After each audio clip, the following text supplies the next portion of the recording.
Hey folks, David Stewart here. I want to talk about the Wild West. The Wild West of the internet.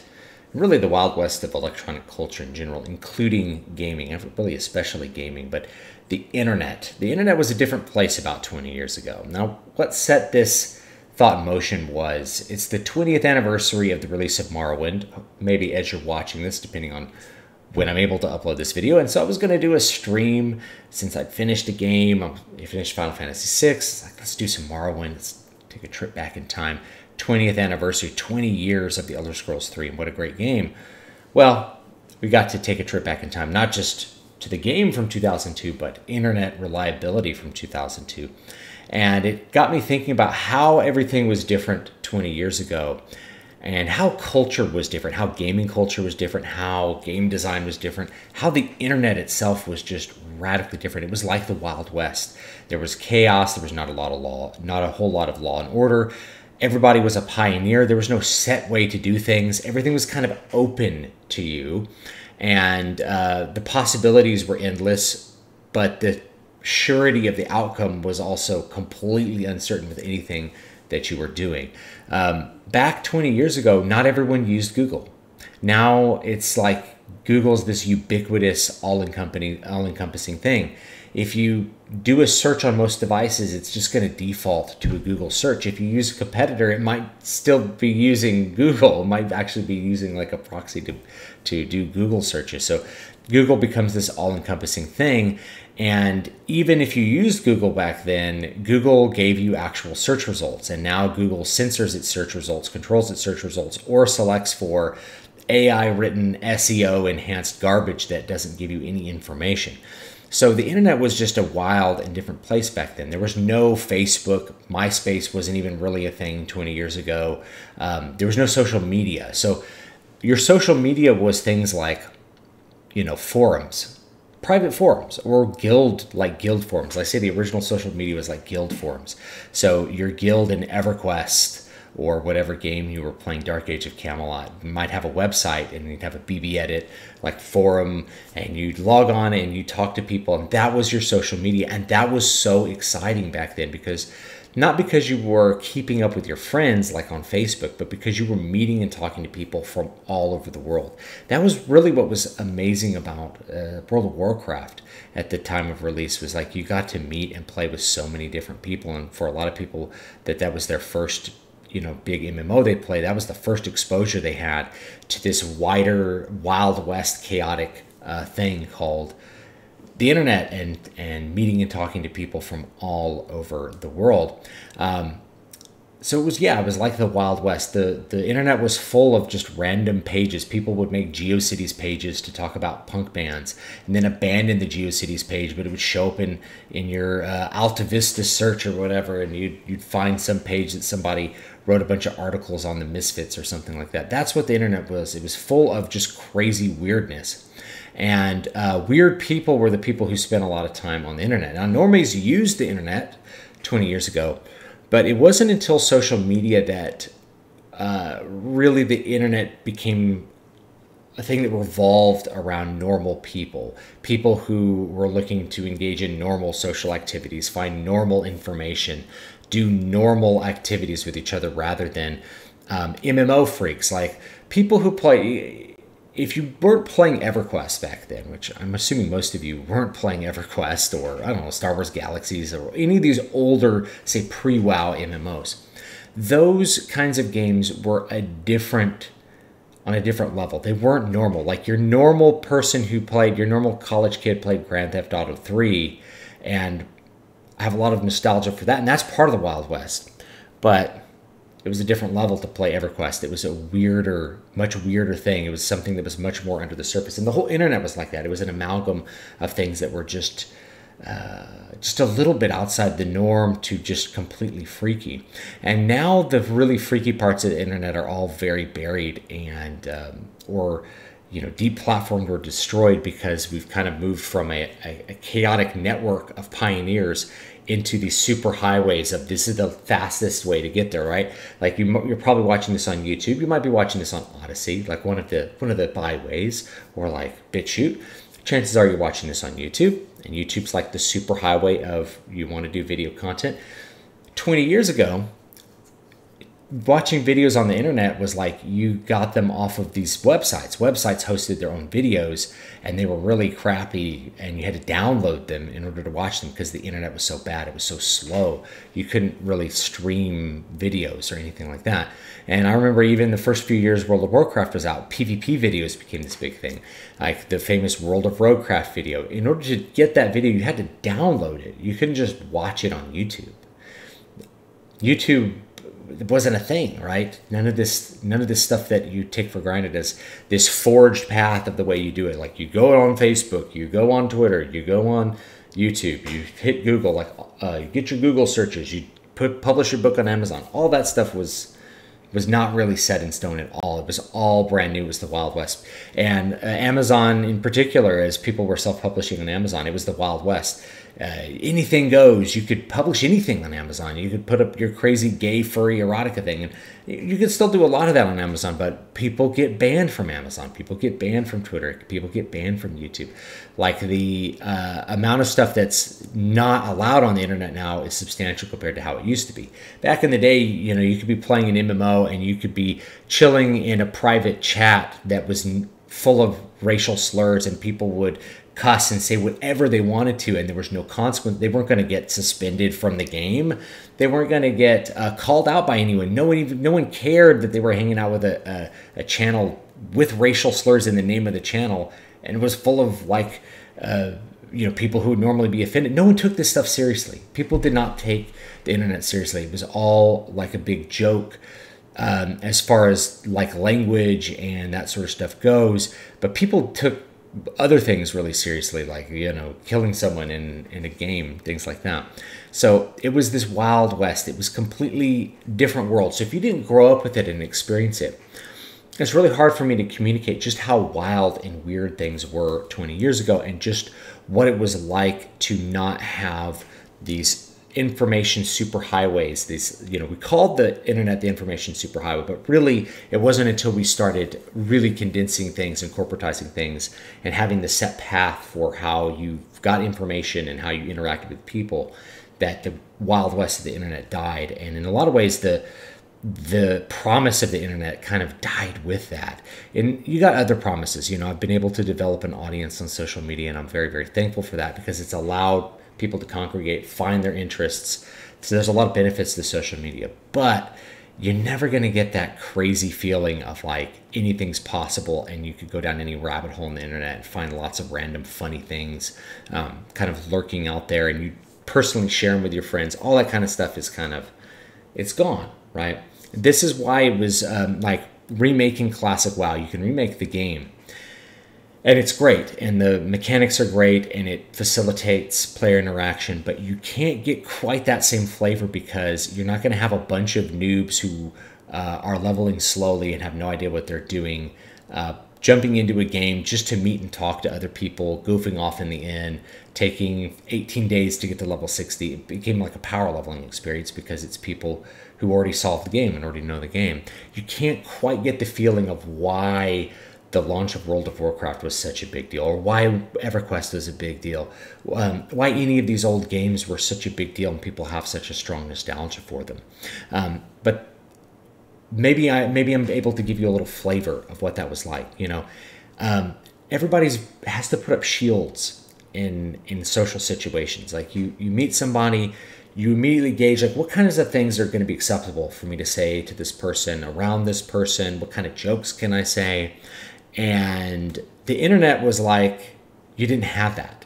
So you could just say or do whatever you wanted to, and people would react or get angry and or not even care, and people would just sort of associate with each other however they ended up feeling like it. There was no filter. Like you could just talk unfiltered. You never worried about getting kicked off the internet or like losing an account or something because you said something naughty or you said something sexist or racist online or something like that. It just wasn't a worry. People could just talk unfiltered. They could just say what was on their mind. And more so than they could in real life, because in real life, you could damage real life relationships. But on the internet, you could just say whatever you wanted to. I think maybe the closest approximation would be like some of the Chans, like the the anonymous image boards that are still around. It gives you a slight flavor, but trust me when I say it was different. If you're to go on something like 4chan now, it's basically just full of garbage and pornography because everybody else has moved on. It used to be full of just random crazy things, especially like the random boards. So you can't quite get that flavor. You can get a taste of it, but it's not going to be quite the same as how it was back then. So if you can imagine, I don't have to stop and think about what I'm going to say. I can say whatever I want and find people that think like me. That was the promise, and that was what the experience of the Wild West of the early internet. Thinking a little bit past that, a lot of the things that we associate with internet culture, or maybe I'll call it electronics culture, were very wild and open back then as well. Gaming is a great example. If you look at a game like Morrowind, 20 years old now, Morrowind was jam-packed with stuff that the devs just thought was cool. They put stuff in the game because they thought it was cool or funny or interesting or just a gaffe or whatever. Morrowind is a very breakable game. Right outside the first town you're in, Seyda-Neen or whatever, there's like a guy who falls out of the sky and dies. And you pick up off his body, there's like these scrolls of like super acrobatics. And if you use one, you can jump across the island. Problem is landing. So you jump across the island and you land, you die just like him. Which is something that they just put in the game for fun. It was just a fun, weird thing showing you how you could break the game. And you're never going to find something quite that interesting in modern games because everything's been streamlined. Just like the internet in general, game design has been very streamlined as well. It's all been pushed into these certain paths that are about manipulating players rather than just putting in fun, weird things. What made Morrowind such an amazing game and what makes it still worth playing today, and really why there hasn't been a game that has eclipsed Skyrim, because Skyrim still holds this flavor in it, is that the game is just full of stuff that's there because somebody thought it would be fun to have it in the game. It's not stuff that's there to manipulate you. It's not stuff that's there to get you to act a certain way, to buy like a pack of gotcha characters. It's not there to force you to keep playing longer than you would. Nothing is in those games that is like that. Everything that's in the game is really just there for fun, Sheogorath quests are fun, but like almost all the quests had some kind of weird fun element to that. Morrowind was full of just sometimes really simple quests that were silly in their presentation. Go make this guy join the Mages Guild. If he doesn't, kill him. And this girl owes him dues. She's over there. If she doesn't give you her guild dues, kill her. It's like, what? But they're just trying to make like a simple quest for you. On the way, though, you'll find like 100 million different things. You figure out how to like boost your alchemy, to infinity. You figure out how to enchant things. All that stuff, all the broken stuff, you're not going to see in a game. You're not going to see a game like, what if a player does this? Won't that just make the game broken? It's like, yeah, but they're not going to figure that out for a while, and it's for fun. Why not have fun in there? 100% chameleon stuff. Why not have all that stuff in there? You're not going to have a lot of game design that just kind of goes by the hearts of the devs. The lore of Morrowind is very bizarre as well, and I think that's part of the character of the game. And why you don't see a lot of games like that is because it's deep and weird and hard to access and just kind of thrown in there because they thought it was cool. Not for any other reason, like they were trying to tap into some pre-existing market. And I get this when I take a look at a lot of indie fiction today. And of course, I am indie fiction. You can get my newest books here. Let's plug some books. Moonsong Book 3, Shadow and Smoke. Yeah, you got to start with book 1, though. They're good. They're a lot of fun. People have had a lot of fun with those.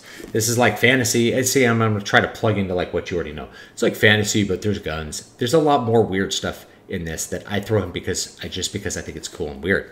Pulp Rock, this is an anthology that Alexander Helene put together. You want to read some weird stuff. There's some wild stuff in here that's different probably than a lot of stuff you know.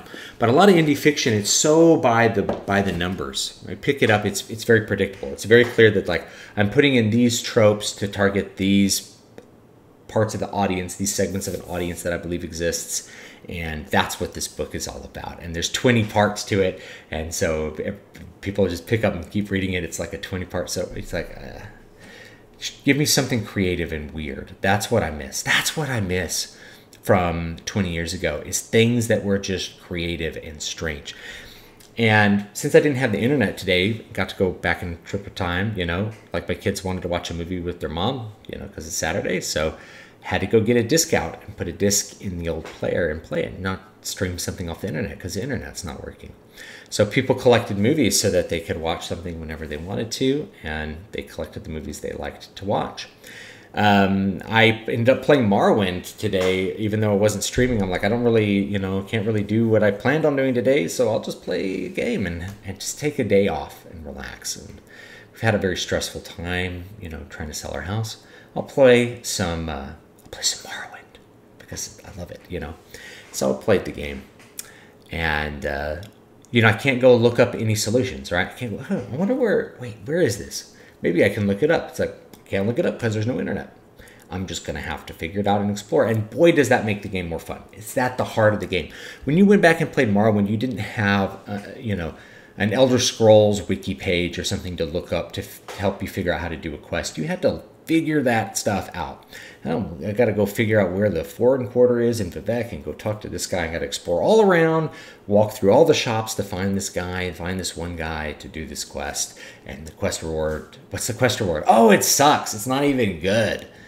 Why did I bother doing this? Well, because I didn't know what I would get, because it was an adventure, because it was fun, things like that.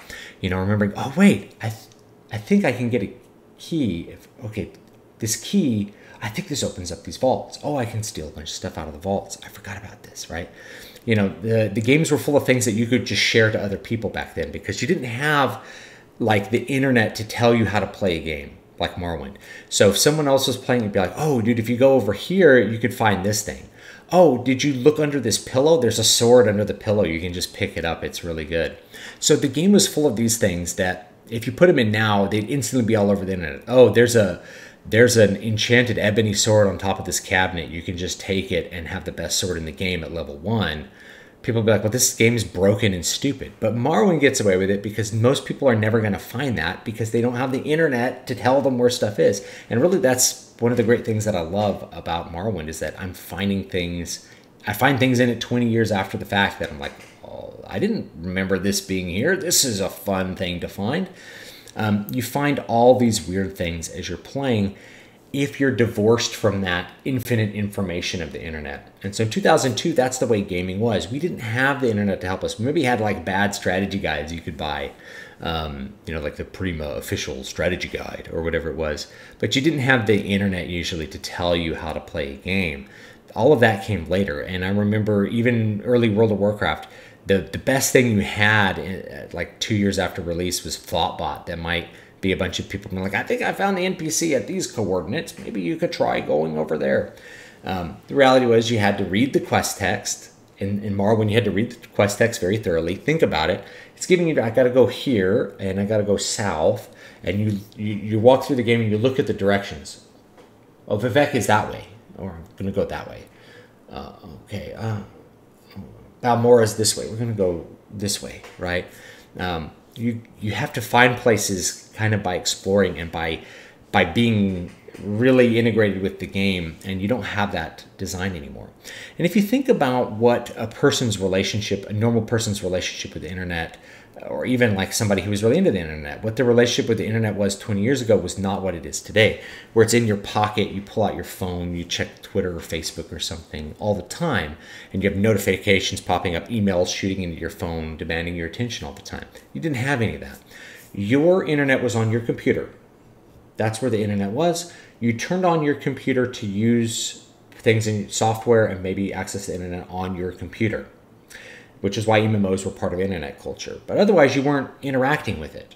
So you come home, let's say you want to come home and play a game. You come home, maybe to your apartment, right? You throw your bag on the table, fire up your PlayStation 2 or your Xbox. Fire up your Xbox and play Morrowind, right? Whatever game. Fire up your PS2 and play like Final Fantasy X or something. that was a completely distraction-free experience. And that's the nostalgia that I have playing this game without the internet. That's the nostalgia I have, was like, it was a distraction-free experience. It was an experience that there's nothing else that can impede on it.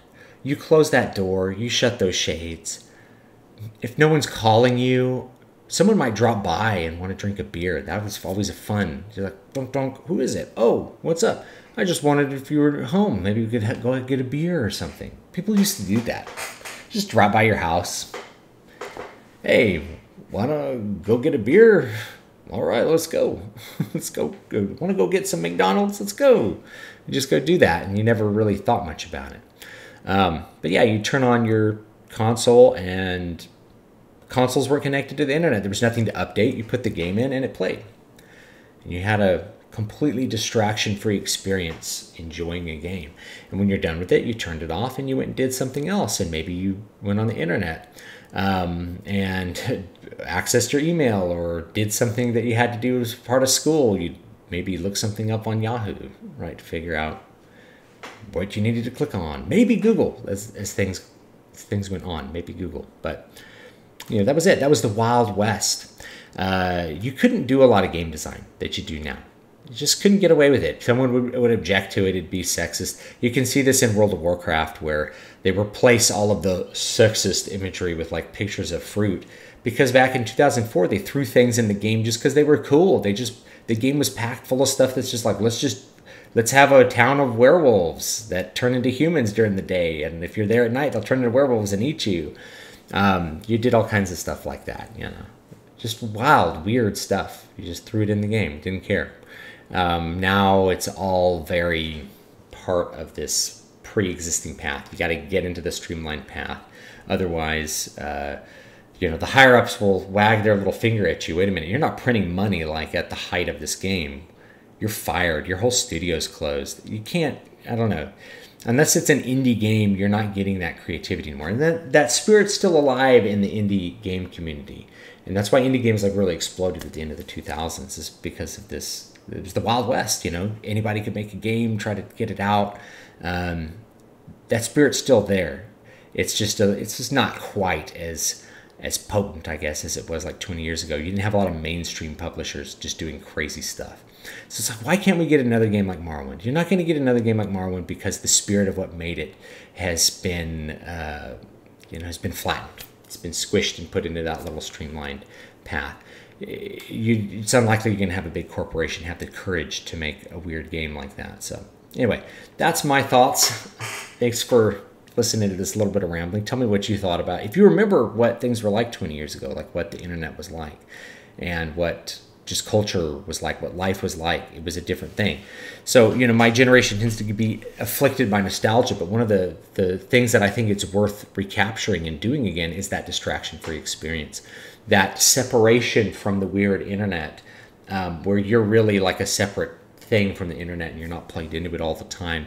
And games don't require the internet. They require you and your attention in order to get through. And maybe you can't figure something out and your friend tells you how to do it. That's what was fun about that time. It was the Wild West. That anything had the possibility of being great, and you just did things because you thought they might be cool, not because you were trying to maximize this or that, because you were trying to maximize views, because you were trying to, cue into some trend that was happening, plug into some pre-existing demographic, some pre-existing genre that might have an audience that'll buy your book.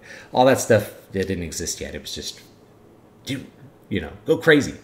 So anyway, leave me your thoughts down below, and I'll see you guys next time. Have a great, great day. Whenever you're watching this, whenever my internet comes back on. Have a great day. Bye.